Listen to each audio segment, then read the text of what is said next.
My first time of using hair extensions was around 35 years ago. I was 11 years old. My sisters, who had emigrated to Jamaica, came over here and they introduced me to hair extensions, which at that time was like my everything, because I wanted to be like my white friends at school, because they had such lovely silky blonde hair and they would just swish it. I wanted that as well. So over a few years I started to put all my beauty into my hair, with extensions, with weave-ons, and as I grew older they started to get tighter, and like I didn't really mind. The tighter the better for me, because I wanted to look like the singer Sade as well. I thought, well, she's so beautiful, her hair scraped back, so I just would have my hair as tight as possible. Even though I was beginning to be aware of the damage that it was causing, I didn't mind. For me, it was like no pain, no gain. I just began to wear makeup, just wear my hair tight, and I've done a lot of things that I shouldn't have done when I was younger.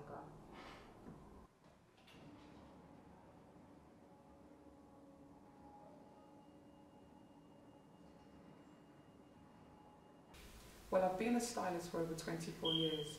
More specifically, I've been a natural hair stylist. So I specialise in braiding, locks, extensions, and weaves. And yes, I've noticed that once extensions are applied in the wrong way, that is, they're too tight, but there's a various amount of symptoms that can come from that. Number one being extreme hair loss, which in the hairdressing term we call traction alopecia. Then we have extreme headaches, bleeding of the scalp in severe cases, and itchy, flaky scalp. This is something that is associated with applying extensions too tightly. It's got worse over time. A lot of people come from abroad, they get their hair plaited in Africa, the Caribbean, do it quite cheaply out there, but of course these people don't know how to apply the extensions without putting too much tension.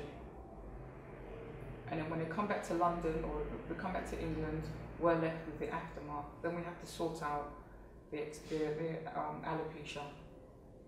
It's quite scary being a stylist, you know, and with these, you know, we have our clients coming in and they've lost a huge amount of hair. Obviously, there's a lot of emotion attached to that feeling for them. Myself as a stylist, we try and help them, we try and give them good advice, you know, and start them on a course of treatments that will help to encourage the hair to grow.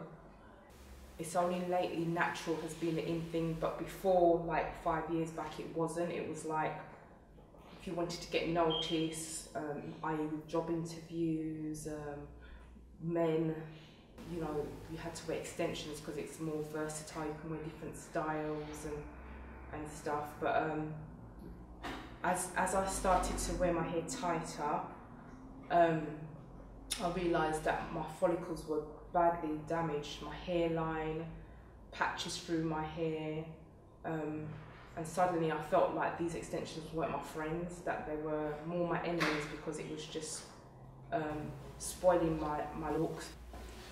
My own experience was I went back home to Gambia, lovely holiday, and while I was there I thought I'd take advantage of the fact that braids down in Africa, you can get them done a lot cheaper than you would here. For example, in London, most good salons will charge in excess of £100. In comparison, in Africa, you can get it done for about, let's say, maximum £10. And while you're getting it done, you can have about 3 or 4 people plaiting your hair at the same time. Even though myself being a stylist, I was quite pleased with the overall effect. But one thing I noticed was that I couldn't sleep that night. My hairline was in a lot of pain. It felt quite tight and it was itching. By the time I got back to London, I'd say about a week or so, I decided to take the braids out, and to my horror, a lot of my hairline came out with it. I wish that my parents could have injected in me some, I don't know, like roots and culture and confidence in me. I would seek love from so many different places, and if I could change anything, it would be that I had confidence within myself to love myself as a back then young black woman. This is my advice. If you're going to do extensions, make sure you give your hairline a big break before you reapply them. So there's no back-to-back extension plaiting. Put your plaits in if you want to. Be very aware of your hairline. Once you take them out, you have your regular treatments, and give your hair a long break before you think about applying and reapplying.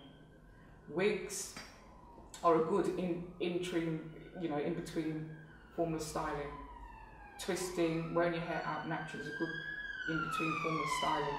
Braids do have a time limit. Anything longer than 3 months, you're in danger of losing your hair as well. The hair starts to create build-up, product build-up, environmental build-up. And then when you're taking the braids out, you lose a lot of hair. Make sure you maintain, i.e. make sure you're adding moisture to the hair. Let's say every couple of days or so. So there is a protocol on how to look after your hair while you're wearing extensions. And then you must stick to it, otherwise you will experience hair loss. If I did have that confidence then, I wouldn't have had the hair loss issue. I wish there was like black history being taught in schools and embraced as well, not just about all the negative things like slavery, but we should have been told or taught as black young girls how to look after ourselves, how to love ourselves, how to love our hair. Then yeah, I wouldn't be in this situation that I am today. Well, I can't advise people to not wear hair extensions. Obviously, I've got my hair extensions in. They're versatile, they give me a different look, they're very easy, so it's very low maintenance, very easy to wear and to look after. So no, I can't say don't wear hair extensions. I've got my own in. Just make sure they're done properly and you're preserving your own hair underneath. You're not damaging it. That's the most important thing. And choices for everyone. Hair extensions were alright for a while, but now I'm on this journey, not just physically to get my hair back, but mentally, emotionally and spiritually. I don't see it as like my friend or something that I need anymore. I'm quite happy to sport my short dreadlocks, even though it's clear that you can see that I have a hair loss problem. Because I'm actually getting treatment and it's like working, it's very slow. I'm very hopeful and very happy.